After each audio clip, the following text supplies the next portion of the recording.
Hello, welcome to the modular rnice series now in 2021. I'm here with Bernhard, and this year we decided to focus a bit more about making visuals and making like vector graphics with sound. And this is like the first lecture that we would like to do online. And for those of you who don't know, modular rnice is an ongoing sort of like learning project based out of Ljubljana, made with Projekt Atol. And last year the participants have built some of the Bastl Instruments modules, and we will be basically using those in the hands-on part of the lecture. But we have made some content last year already, and just wanted to point you to that, because in this lecture we are already building on what we have learned so far. So just wanted to give a quick shout out to two lectures we did before. Bernhard has made an excellent lecture on oscilloscopes and measuring signals at PIF Camp, which is like another one of those summer activities based in Slovenia. So there is a link in the description for that. And there is another lecture where I was doing sort of like introduction into sound theory and using these few modules, which is mainly the Tromso as an oscillator and cinnamon as a filter. So we have looked into that deep on of how these modules work in that in that lecture. So hello Bernhard, hi. Hello Václav. So we will be using the modular synth for something that might be a little bit exotic, and we will be drawing pictures with it. And you are the person that actually got me into doing that. Yeah, so actually we are using the modular synthesizer, which is mostly used to produce sound, and we are part of kind of abusing it to draw pictures or to draw vector images, and so the sound somehow becomes a secondary function or output of it, and I learned, when I started doing this, it was mostly to understand the synthesizer in a better way, like measuring and seeing resonances and seeing circles, or why some sounds have a harsher tone than others. And so it kind of made this visual click in my head that saying, this has a sharp edge because or it sounds really harsh because it has a sharp edge, or if something sounds round and nice and smooth, it might be a sine wave. And I think the human being is a very visual being, and by seeing something it's easier to understand. Yeah, perfect. And so we will be using an oscilloscope for this lecture.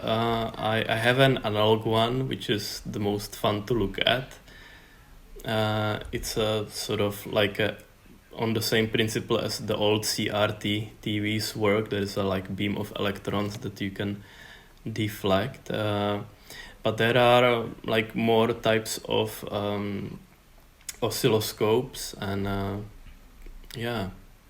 there's like I think you're using a digital oscilloscope for your design work.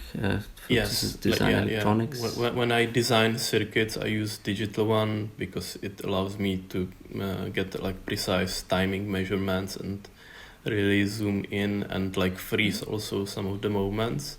So these are tools made really for measurements and for like technical things, but what we're using them for is just to, you know, make something aesthetic.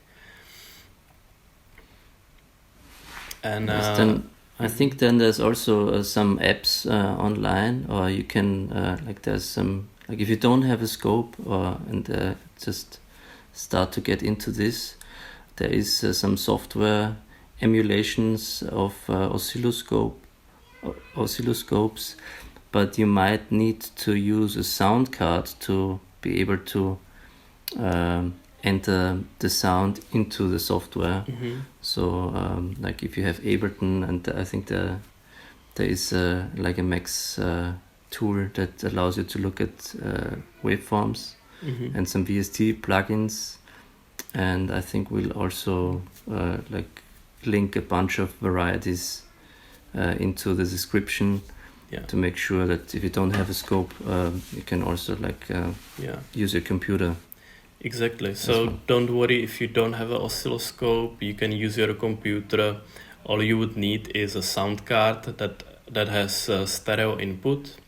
It won't just work with the mini jack for your headphones because that has only like one channel for your microphone. So if you have like any sound card or a maybe mixer that has USB output, you should be fine. It just we will need 2 channels because we will be using the oscilloscope to draw pictures, like 2-dimensional pictures. So you will need 1 channel for the X and 1 for the Y axis. And so some of the apps that we have tested are linked in the description of the video. And I think that's all you needed to know. So we can go into the hands-on examples now. Let's do it.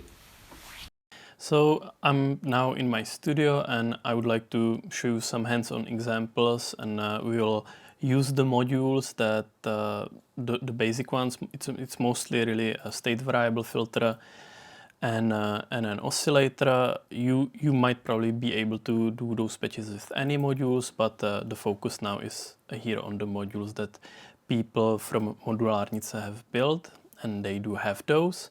So we will go through some of the interesting patches that are visually. But before we go full on into drawing, let's talk a little bit about signals and how you can visualize them, or like what kind of visual feedback you can get from a modular synth. So now I was tweaking the Tromso oscillator, and it has an LED on it. Some modules do have LEDs for visual indication. What it is showing me now is the output of the comparator, which is a square wave, and if I'm moving the threshold, I'm basically changing the threshold of the comparator, and it compares the triangle. So the pulse becomes either really wide or really narrow as I move the threshold, and I can see what is happening quite nicely on the LED. However, it doesn't really show me whether the signal is positive or negative. It just shows me that there is a signal.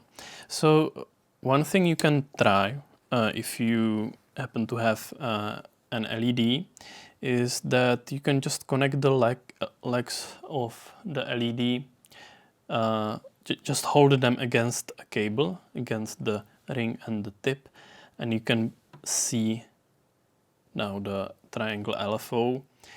What you can see now, I'm connecting the long leg to the tip and the shorter one to the sleeve. So it's showing me only the positive portion of the signal, and this is a bipolar triangle, so it goes positive and then it goes negative. So I'm seeing something only like half the time. However, I have a second LED that I will flip, so I'll put the long leg to the sleeve and so on. So now I have the bipolar indication of the triangle wave, and the green LED is showing me the positive portion of the signal, and the red one is showing me the negative. So, and this is very simple. I could probably solder it to the cable or make myself a little visualizer. Some of the inputs or outputs of the modules actually show you something like that, which is very useful in case, let's say, you're troubleshooting, or there are actually modules that are dedicated to it. I have one here in the case. We won't be using it much. It's just for my reference. Here is the data module. It's a measurement device. However, what we will be using mostly is the oscilloscope I have here. So I will just connect the signal into there. And you can see it's basically showing me now the voltage of the triangle wave. It goes up and down, it goes across 0. So there is a positive and negative portion of the signal. And as I speed up the triangle wave, you can hear it in my right ear. So that's how the wave looks when it's fast, when it's in audio rate. You can see nice clear waveform. So that's what oscilloscopes are very handy for. And yeah, so let's dive a little bit more into the oscilloscope and how you can actually draw shapes. So I will be using now a lot the cinnamon filter, and I will be using it when it's self-oscillating, which means the resonance is on full. And you can see a really nice sine wave. If your sine wave on the cinnamon filter or any other filter is a little bit distorted, you might maybe bring the resonance a little bit less. Or on the cinnamon, there is from the back, there is a trimmer that with a screwdriver you can actually trim the maximum resonance, so it's a perfect sine wave. If it's a bit flat on the top, it's probably already too strong and it's overdriving a bit. It's nice sonically, but for drawing shapes, it's a good idea to trim it a little bit. So I will now be using low pass and band pass outputs of the filter. I will show it like this. So now I see both. This is the low pass, this is the band pass. And they are both sine waves, but they are phase shifted. They are not aligned. They have a sort of a phase difference. They're offsetted. And they are not both sine waves in that sense, because one of them is sine wave and the other one is cosine wave. So it's sinus and cosinus. So you might remember that maybe from your math in high school. Anyway, what I'll now show on the screen is a little GIF that you can see how you can actually, if you rotate a circle, if you would be riding on a bike and had a light on it and then maybe took a photograph on a long exposure, it would basically draw this shape, either a sine wave or cosine wave. And if you had one point, you would be looking at one point, and the other point that would be like in a 90 degrees angle, you would basically get sine wave and cosine wave. Most of the state variable filters, which are the filters that offer low pass, band pass and high pass outputs, have those signals available. Or let's say not all of them have them available, but they do have the phase shift. So what is it good for is that when I now switch the oscilloscope into the XY mode, like this, they draw a perfect circle. So one of them is moving the electron beam in the x-axis and the other Y is moving it in the y-axis. I'll be calling them horizontal and vertical most of the time because I usually mess up the x and y. But this is how you draw a circle with a module that you probably have. There are also oscillators called quadrature oscillators, and by quadrature they basically mean they do have this 90-degree phase shift, so they have sine wave and cosine wave.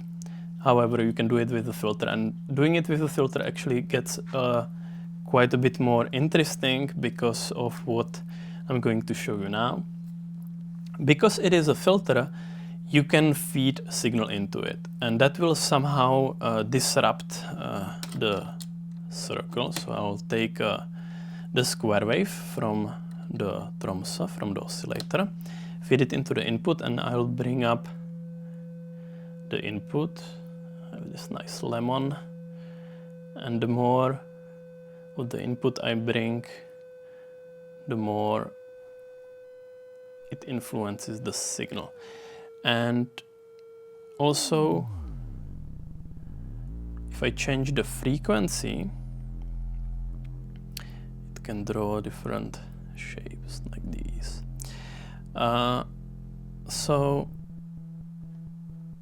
And if you modulate, if you do it with the LFO, you can get these shapes. So if I turn down the resonance a little bit on the filter, it's basically going to show me the filtered signal. So now the filter is not self-oscillating. So I'll bring down the input level a little bit less. And now I'm tweaking the frequency of the filter. And it makes this beautiful double spiral. And now the proportion of those two frequencies is basically going to wind or unwind the spiral. The input level plays a big role here as well. You can clip it, you can overdrive the input of the filter. Like here, those edges, they show that the signal is actually clipping. It's overdriving the input of the filter. It can't take any more of that signal.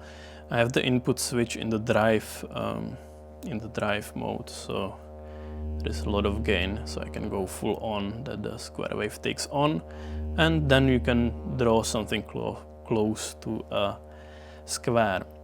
Interesting thing what you can do here is work with the threshold of the pulse output, and that will basically make the pulse narrow, and you can make nice snail shape and basically unwind one of the spirals to the other one and make the snail go the other way. So I don't know which one is the right one for your karma and for your chakras, but one of those for sure.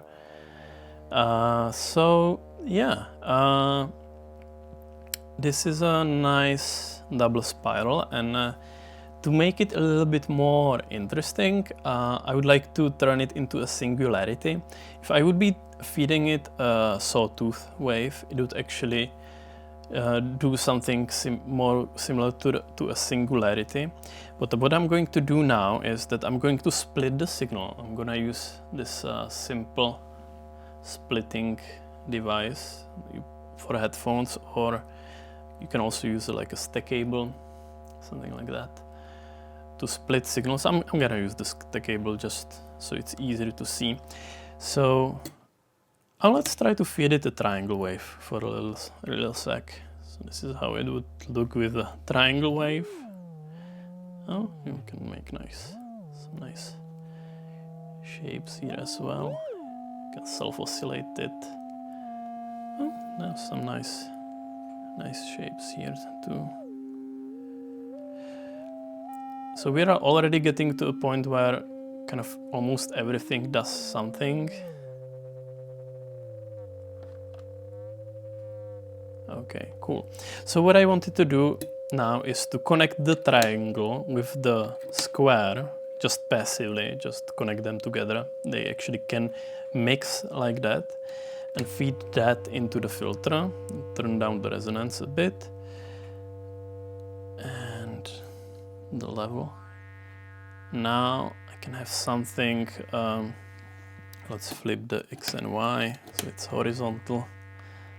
Yeah, that's nicer.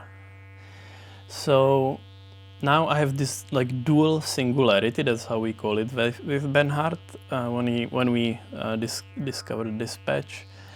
So, and moving the threshold can give me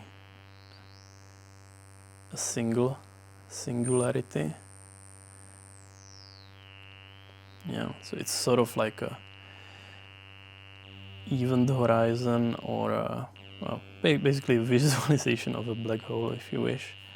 So kind of two singularities, or like one singularity traveling into the other one, sort of like a wormhole rupture in the time-space, something like that.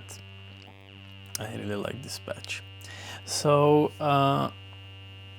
what's next? What you can try to do, since there is like one more version of the triangle mixed with the square wave, I can connect it into the CV input of the filter, the attenuated one, and then bring it up and see what it does to the signal. Maybe turn the input level more and see what kind of shapes it can do. It's more of a spring or a radio antenna, something like that. So yeah, it's already like now every single knob here does something, and I'm already drawing some nice shapes. So I would like to show you how mixing signals could be like very interesting, and let's just unconnect this cable, that's the CV to the filter, and I will take the low pass, disconnect it, and I will go through a mixer.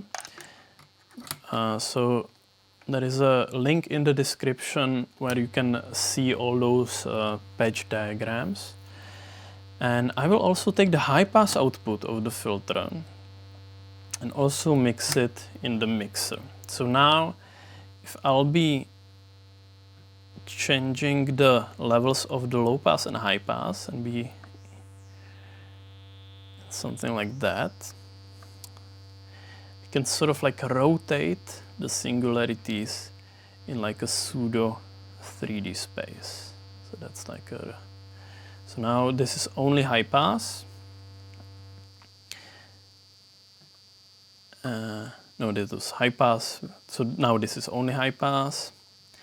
This is high pass mixed with low pass, which actually is a notch filter.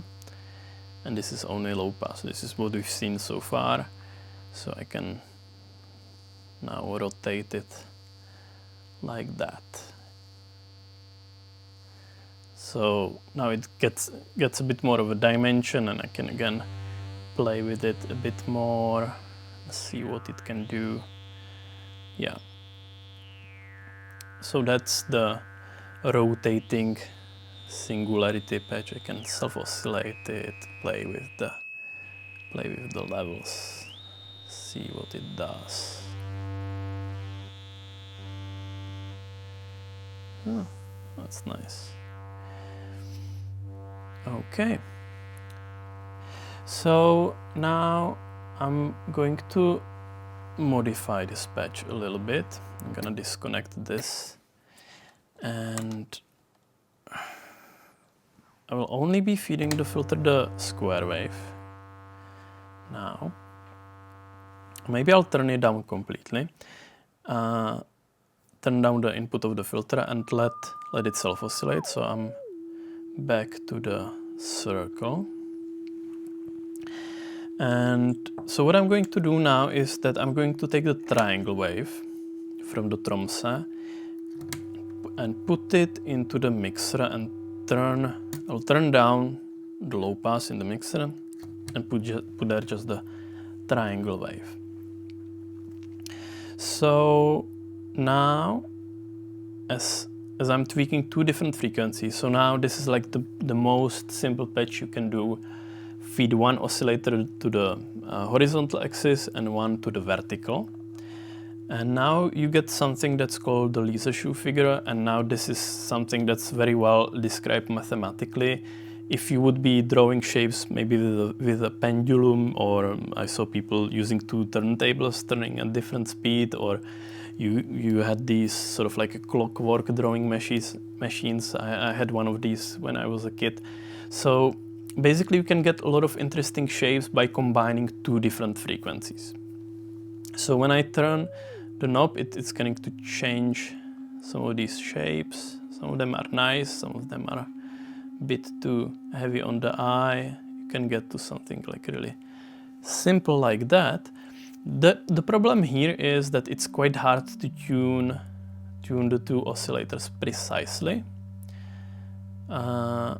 Just by turning, it's like very sensitive.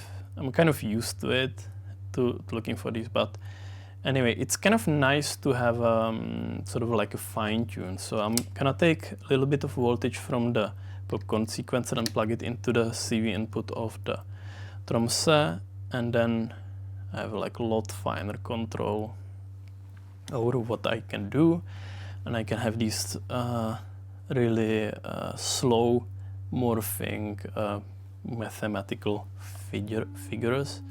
Let's find some more of these tuning points.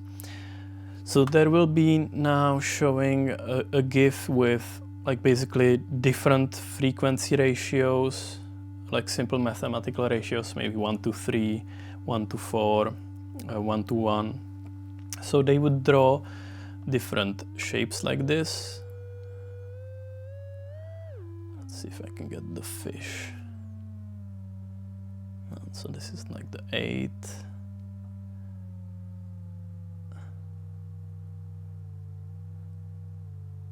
I think this one is close to the fish. So it's sort of like a fish or a pineapple, if you look at it that way. That one's nice.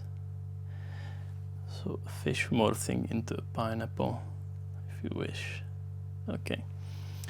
So yeah, these are the laser shoe figures. They are like kind of the most well-described thing, even from, I don't know, 19th century. So now in the filter I can bring back a bit of the low pass signal to give it a bit more volume. It's a bit over. Comes this nice sort of like a 3D rotating flower. I can bring also a bit of the high pass, see what it does, rotates. Maybe, yeah. So now there is still the square wave connected to the input of the filter, but the input of the filter is turned all the way down. So let's see what bringing up the input of the filter does. Oh, there's a star. That's nice. I didn't expect that.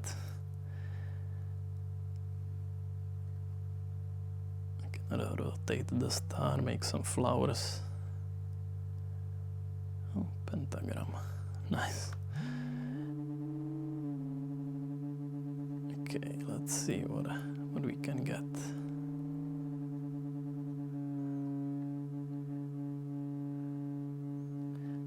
Turn up the input of the filter, maybe. Let's see what. So this is basically how you discover things. You just turn the knobs, come to some interesting topology, and just see what turning the knobs would do. Oh, that's nice. Sometimes turning them really high makes something interesting, like this cylindrical shape. That's nice. Let's see. Oh, it's beautiful. Oh, that's also nice. So these, they become really annoying because it's really high frequency, but yeah, they draw beautiful shapes. Bringing up the input of the filter a bit more. Cool.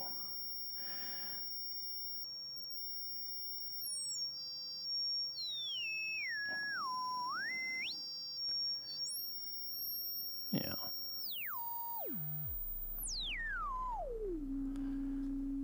Good. So and then you can go to it into low audio rate. Let's see what it does. And let's see what turning the threshold would do.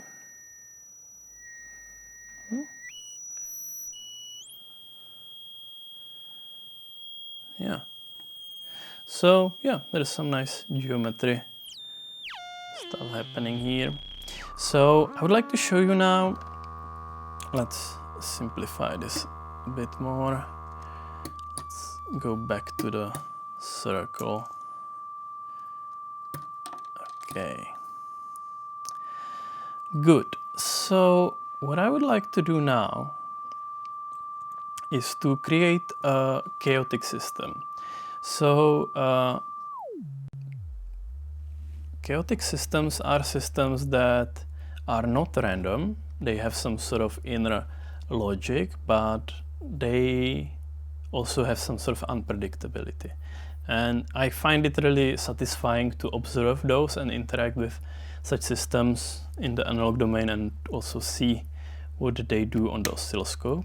I will take the triangle wave and let me see the batch here. I will also add it into the mixer. What I will do now is that I will take the high pass output, go through the sample and hold circuit, and take that and go into the frequency input of the oscillator. So now there is like a feedback path. So those now they are both influencing each other. And I can also take the output of the square wave and go into the input of the filter. So now that's a system that is feedbacking. The oscillator is influencing the filter, and the filter is influencing the oscillator through the internal sample and hold. The sample and hold is really like kind of the influence that makes it like very chaotic, which is like nice. So it like holds a state for some while. So for now, yeah, you can see this is pretty chaotic. Let's see what we can get. So this is like this sounds like chaos to me. And what you can see, there is a shape that you can recognize. And there are even stable states in the chaotic system. So turning one parameter can go through very chaotic or mildly chaotic to static states. So that's quite a common for chaotic systems. And I think it's really fascinating to, now they influence each other a lot. So see, now this is a system that tends to try to find the stable state, but really struggles and then turns like very chaotic. So let's see if maybe, turning up the input makes it also chaotic, but different.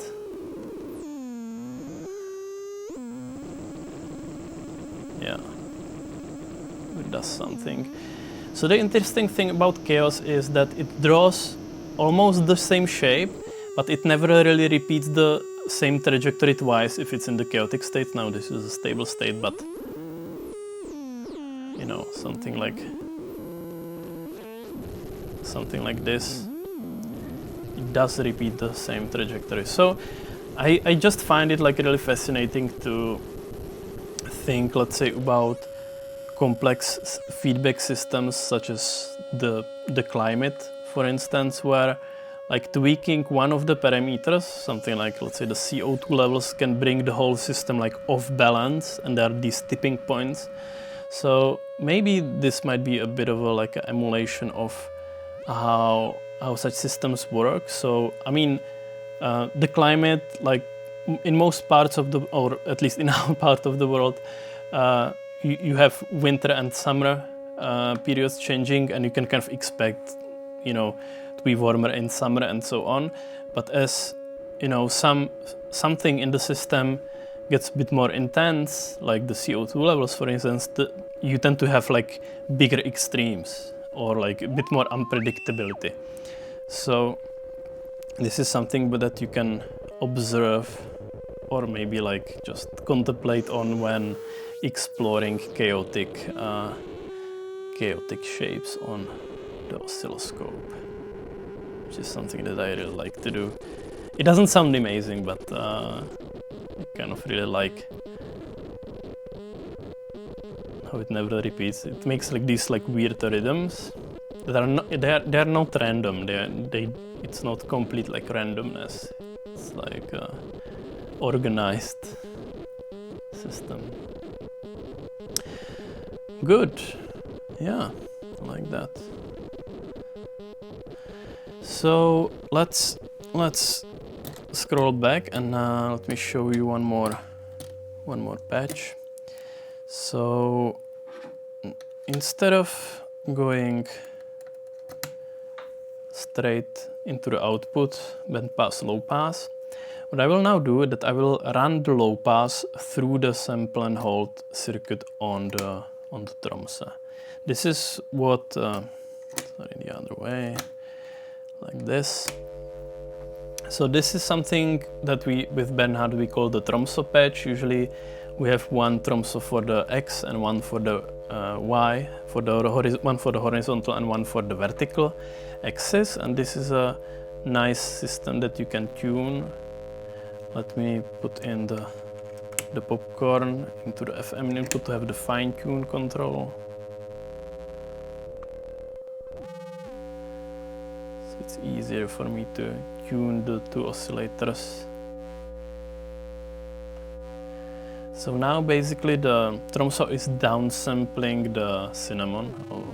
Let's put it a bit more into the drone territory. Nice. Yeah, so you can now have these interesting morphing shapes and changing the threshold will give this interesting effect,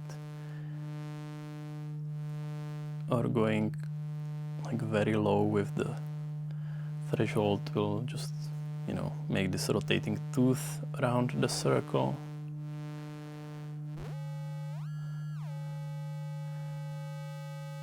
Yeah. Let's see what high frequencies would do to this.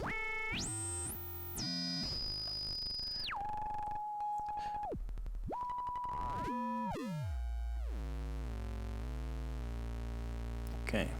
Cool.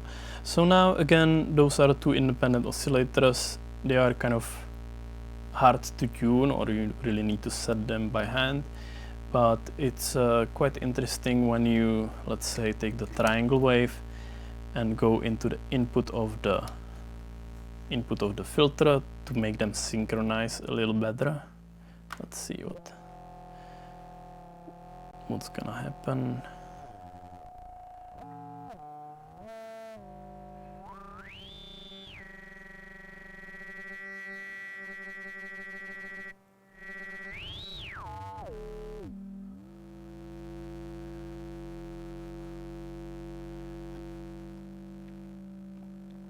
They can do these interesting shapes. You can also take the square wave instead of the triangle here. Let's see what happens.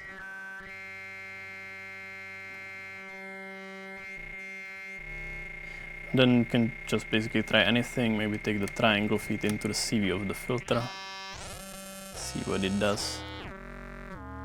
It's quite an interesting system. Yeah, that's a nice shape.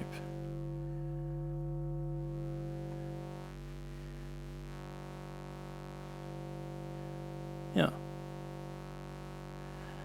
So these were some of the examples what you can do with like very minimal setup, some of our interesting patches that I don't think are very well documented anywhere really on the internet. So I think this is it for this segment of the lecture, and I hope you enjoyed it, and let's move on. So here we are, and we can discuss a bit more about certain aspects of like what we've been just experiencing, and let's start with something like very practical. Bernhard, you are very good at finding and looking for oscilloscopes. Like if I want an analog oscilloscope, like where do I look? Yeah, well, I live in Austria, in Vienna, and so I go onto a local sharing platform. Here it's called Willhaben, where people offer like second-hand stuff they don't want anymore. Usually you can find analog oscilloscopes.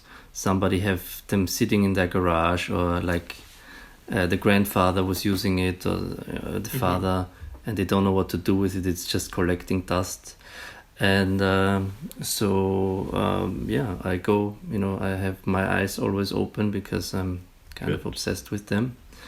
And it's always a good indicator, like if you look for them online and you see a picture of the oscilloscope that is being sold, if also you see like the scope is showing some kind of trace, or you see that actually the CRT is working, because you can also, I also bought a lot of broken ones, and then you get into repairing oscilloscopes, and so that's a really good tip. A rabbit hole to go down to.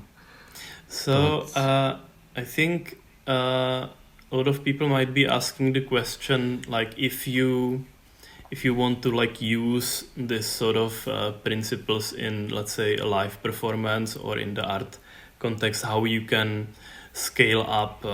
Obviously, you can probably take a camera and film the oscilloscope, but I think what you have been doing, and how also we became like friends and started to work together, is because you found a much more compelling solution to this problem.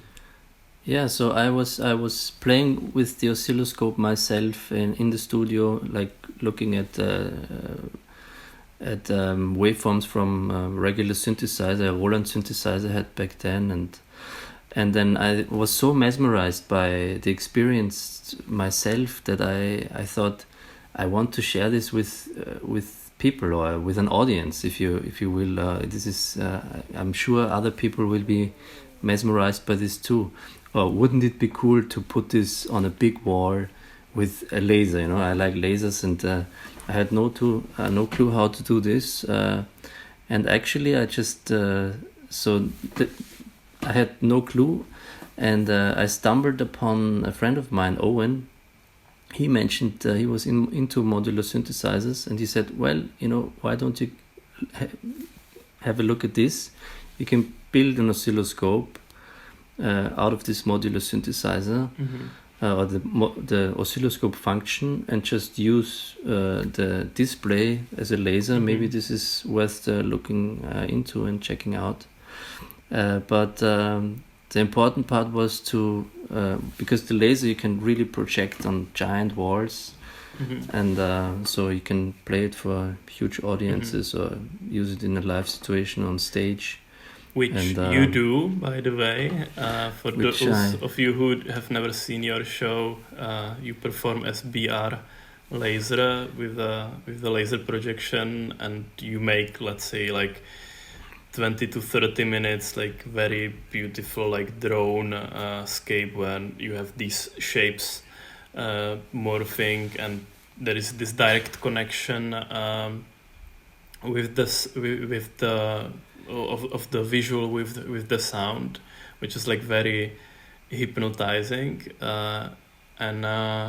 that's so where do you get the laser projector, or how can you like do that? Well, the laser projectors I'm using, they are just regular off-the-shelf show laser projectors that you would maybe see in a club. Sometimes they have them up, and or like also like at big concerts. There was one. So there is a chance that maybe like a venue nearby already has such a device. Exactly, because they are not the cheapest to buy. But they're getting cheaper and cheaper, as the time and technology progresses. Also, I was wondering. I looked at laser prices recently, and they are getting more and more affordable. And then you need some sort of interface from the modular synth into the laser projector. And you need an interface. But the interesting part is that there is like a standard on laser projectors, It's an analog standard, so it's a cable standard that you can connect, or you can put information into the laser. And the specification of this analog standard actually understands modular synthesizers, so they speak the same language. It's also like control voltage, like what is in it's those control cables, voltage, and you can directly access the laser projector's control with the modular synthesizer as the control surface. And this is a coincidence, or it's they speak the same language. Sometimes the modular, or for these laser projectors, can speak too loud or too fast, and so I have an interface module that limits the talk, so you don't over talk the system, or the laser doesn't get any doesn't take any damage. That's perfect. What the interface is for. Nice. Yeah, so the last patch I was showing is the Tromso patch, and that's a it's patch one of my favorite patches, Bastl. That's the one that we somehow figured it out when we started to work together. So you started to perform with the laser projector sometime in 2013, and I think in 2015 I saw your show. You played in Brno, and yes. And then sometime later that year we also performed together, not with laser, but it was like a really small venue, and there were like 2 oscilloscopes, and we were playing, so people could like actually go and see the oscilloscopes in close. But and then we started to also to perform together as the Laser Bros, or Laser Medusa, and Laser Medusa, and Tromso is like the Tromso patch is one of the patches. So it's a very simple one, right? It's just like a circle, and both the X and Y go through a Tromso, which are like independent, and they are downsampling the circle. Yes, and I like to call the Tromso module that you created is something like it's a tunable comparator. So it is a comparator that has an oscillator that you can tune into a frequency, and then once you have a circle that also has like a sweeping frequency or a circular frequency, so you tune these tunable comparators, one for each axis, to, let's say, the unison, so the same frequency of the sweeping circle, and then you get these standing waveforms, and like you chop up the circle with the comparator, but the genius idea is that you can tune the comparator with this oscillator, and then you can go deeper and deeper. You can ping the whole structure, like changing its size, and tune that to audio rate frequency. So there's an amplitude modulation, and you can go deeper and deeper into this. It's a very simple patch, but you can modify it quite easily, and even I do derive color information, because the laser, like if you have a laser, also you have the possibility to do multiple colors, or you have RGB, red, green, and blue, and so I use also the output of the comparator to turn on and off, like whenever the comparator like says now we're the same voltage, it says shows you this in a certain color, and so you get 2 colors that correspond to the 2 axes, and cool. It's like very useful tool. Yeah, one thing I really like about your performances is that like very often like you have these 2 or maybe even more oscillators, and you somehow need to tune them together, and if they're out of tune, like the image is sort of chaotic, but like the process of like tuning them together, getting those frequencies closer, the image stabilizes, and like then creates these like slow morphing animations as the frequencies sort of align mathematically. There are some sort of like pure mathematical ratio, and that's part of like what I find like really hypnotizing about your performances, that there is sort of like a system that seems like very disorganized, or like there is this like weird chaos, but all of a sudden like everything like locks in together, and there is this beautiful drone that you can like enjoy for a couple minutes. Yeah, it's a big part of these performances is actually tuning the instrument. Like an orchestra would tune, like so all the instruments in an orchestra are kind of in tune, which is very short. Or usually they are very like they're tuned up early, but there is this moment of like they play the A and then to the oboe, I think. So everybody tunes in, and that's basically a lot of this performance part is trying to tune the instrument, and I like this part, or I like like showing off the tuning of an instrument on stage. It's to dare to do it. Very nice. Yeah. So there is this like very hypnotizing element of working with the laser projector or with an oscilloscope. I can just like spend an hour just like tweaking something, playing with the patch, and it looks like very beautiful, and then you just keep interacting like on a very minimal level, but you get to this sort of like different state of mind where you just it's just like something switches. I'm not even thinking, I'm just like enjoying the abstract shapes it gives me. Yeah. There's I have the same. I can tell you, Václav, you're not alone. I have the same. It also happens to me, and I get hypnotized, and it's I don't know. Like time passes. I don't know. Was it 5 minutes or half an hour? So I lose the time completely. Yeah. And I was wondering about why it's so hypnotizing. And I once worked with an artist, Anna Samsø from Denmark.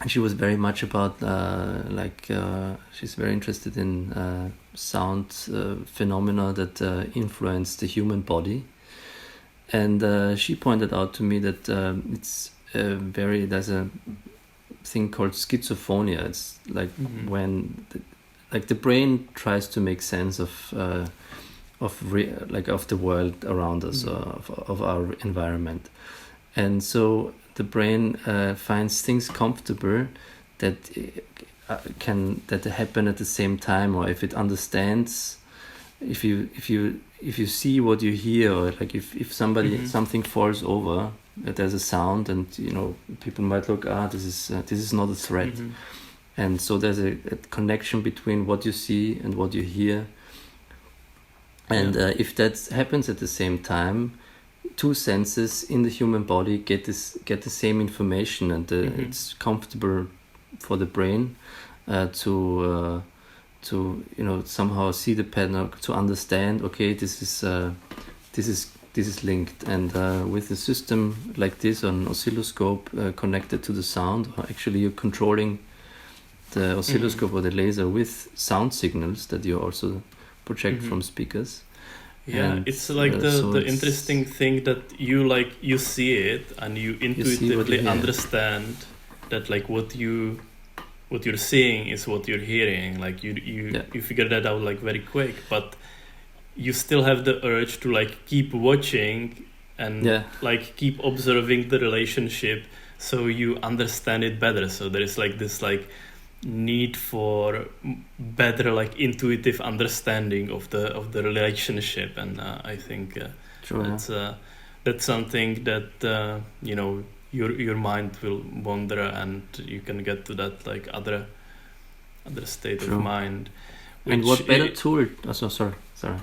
Yeah, and that's very interesting. And when we started to work together, basically the idea was that maybe I can like send you some control signals to animate this drone into a bit more of a like musical structure. So maybe we could play a melody or like two tones, like very simple harmony, or some rhythm, just to like animate that into a bit more of a musical form. But I think what we discovered is that like what is interesting in musical terms, or like that the sort of some sort of like complexity that we expect from music, will very quickly become like too complex for the eye or for the mind to absorb. Yeah. So it took us several shows to really like slow down the tempo and limit the polyphony to the bare minimum. Yeah. Which is a like really interesting challenge. Then like how do you write music that will not be like overwhelming for the eye? Which I And really also, enjoy like, that challenge. I do too, and I also sometimes I ask myself like how little can you get away with, you know, like where, because like if you do a drone, you can make one tone for half an hour, and you know it might get boring after a while if you project it to an audience, and but how can you, like, and if it's just a sound, you maybe, like, I have some people that say like, but this is not music, yeah, and it's a very interesting threshold, like when does sound become music? And we've also been discussing this. As soon as you have one tone, maybe another tone, you get like a relationship of two tones, and you can start like a chord or a melody. Also, it's like musically structure is like there's a pattern, or if you have like a pulse, you know, people will perceive this as a beat, and the brain looks for patterns, and before the sound becomes music, you must impose a pattern, and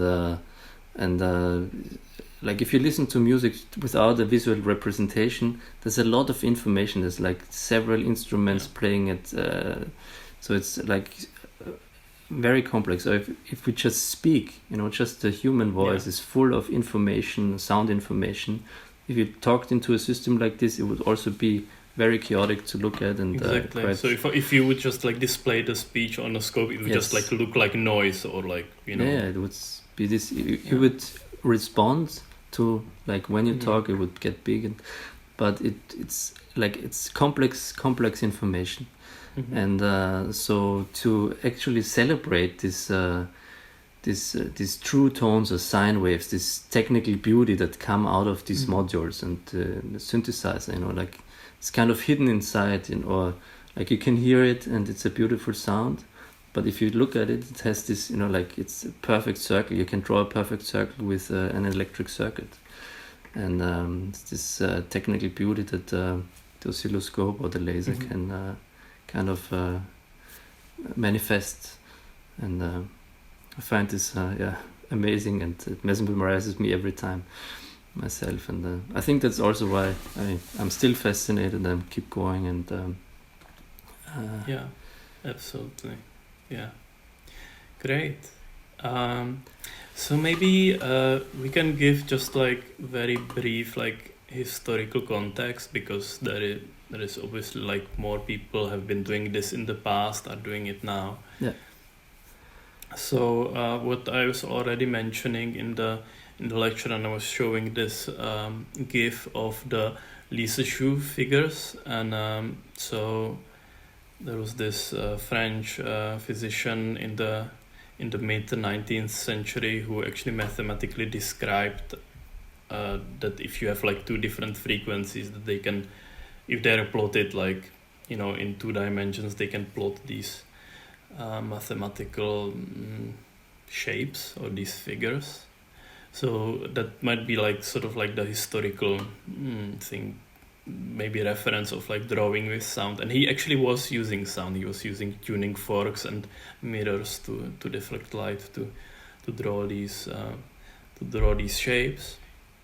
But that was like very like steampunk way of doing things. So maybe when it becomes interesting is after the Second World War, where we used like the radars, and we had these like CRT displays that were displaying certain information, sort of like the first like analog computers that later became the CRT monitors we watched as a television, or what we watched as an oscilloscope thing. And then obviously like artists picked this up. Maybe there was one that sort of in the US, because obviously the art history from US after the World War dominates the history books. So we can mention this artist Ben Laposky, who was mathematician but also artist, and he was building circuits to draw shapes on an oscilloscope and make a lot of photography work that actually then became applied in advertising as well. But he did a lot of art with oscilloscopes in the 50s, which then obviously like inspired a lot of people in the video art and further in the media art. There was like this like lineage. But I think when we got really like excited or like got into this world was really with something quite recent, and that was in 2014. Jerome Fenderson uploaded and made this Kickstarter campaign for his oscilloscope music. So I think we both remember the moment when we saw this like viral video how you can draw a mushroom on an oscilloscope with sound. With sound. Can you remember that? Yeah, I can remember. This was when I watched the video, I was looking for people who also do this, and I saw this video online. It's like, wow, this is amazing. And at the same time, I would learn something. I learned that a circle is actually like part of this lecture. That a circle is made out of two sine waves, or a sine wave and a cosine wave. From this video, and it's like a big revelation in my, because before that I was doing Lissajous figures like two oscillators, but I could never like make a standing circle. So like I watched the video, and then like how playful he would animate it, and I really like in the end there's I would like to quote this. He says you can it takes you through all these spaces. He creates this like a butterfly flying through a field, and then he says you can also go like where your imagination takes you. You can go as far as the stars, but like no matter how far it will take you, always remember to let there be love. And it's and then the video ends, and it's like, oh, what did I just see? It's really a big inspiration, and I've also I heard also Jerome Fenderson. I was able to meet him in person, and he's grown into a friend also, and he's very big inspiration for, I think, the whole scene. There's quite a scene of vector synthesis and crossing over into video art and video synthesis. So we will definitely link the video in the description, and maybe it's also worth mentioning that they actually with Hansi they developed this software called Osci Studio, where you can actually design sounds, or they also made a lot of like Max for Life objects, or even pure data objects that can help you to synthesize sounds that are like stereo sounds that you can display on an oscilloscope. And so they have like different objects for doing like, I don't know, bouncing, so like spring ball and stuff like that, spirals and spirals. So they have developed like a whole tool set for doing this. And in the meanwhile, Bernhard was kind of like experimenting how you can do it all in analog, sort of like reverse engineering,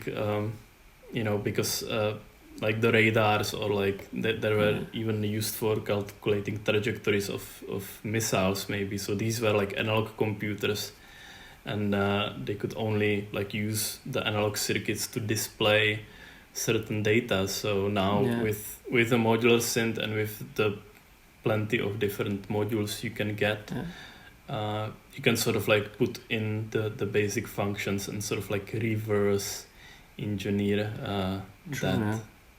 But also actually, like now that I think about it, you once asked me, this is very inefficient to do with a modular synthesizer, And why I do it with a modular synthesizer, I think I was always drawn to this because it really limits the options. Or like I get overwhelmed with software sometimes, or I'm not very good with the computer because it can do so much. It can do everything, and you just have like if you put your mind into it, you can make patches and like super complex systems and 3D rotations. But with the modular synthesizer, you're limited to the functions that you have in the case, and then you can like repatch things. So there are of course like endless possibilities, but still you're limited to just this case or these functions that are in front of you, and not I get distracted easily on the computer, so no, it's a very physical process. It's very different to like programming your Maximus P object, and it's very like 60s 70s workflow in a way that it gets physical because there's no other way to do it, and it's also beautiful because it always keeps it abstract. It's actually quite difficult to like draw a heart shape. I mean, we've found out like few of different like heart patches. Some of them we also documented, and I will be also posting a video how to draw the mushroom with the modular synth very soon. So stay tuned for that. I think if people are more interested in the history and like all the different artists and technology and what is behind the technology, it's very good to point them to a researcher and artist, Derek Holzer, who actually wrote a book about vector synthesis. It's sort of like media archaeology study. So we are linking that also in the description, and there is also an event called the Vector Hack, which unfortunately I haven't attended, but you can tell us a bit more about that. The Vector Hack Festival, and Derek is one of the organizers together with Ivan Maricus-Cliff, and I was happy to visit it twice. It was happening twice already, and it's very much vector synthesis artists and video arts people coming together, like sharing information, performing. There's a lot of very nice keynote speeches and talks about like the history, and like Derek is obviously very knowledgeable. He there's like I learned a lot of amazing artists through this festival, so we'll also link like I think it's a big pot of resources, and like finding what people do and what really amazing inspirations. So we'll also link the website of the festival in the description, and I think there's also a Facebook group that shares a lot of these. And now what we're doing with Projekt Atol in Ljubljana in Slovenia is this series this year, 2021. So this is the first sort of event of a full year of events. We're still hoping that we will be able to make some of them offline. So we have like different plans for workshops. So let's see how it works. It might include like DIY building of an oscilloscope or maybe even a laser projector, but we're still quite early in the year for announcing like exact plans. So you should go and follow Projekt Atol for more info about that. And for those of you who are watching us live on the 1st of April 2021, we are now doing a live Q&A.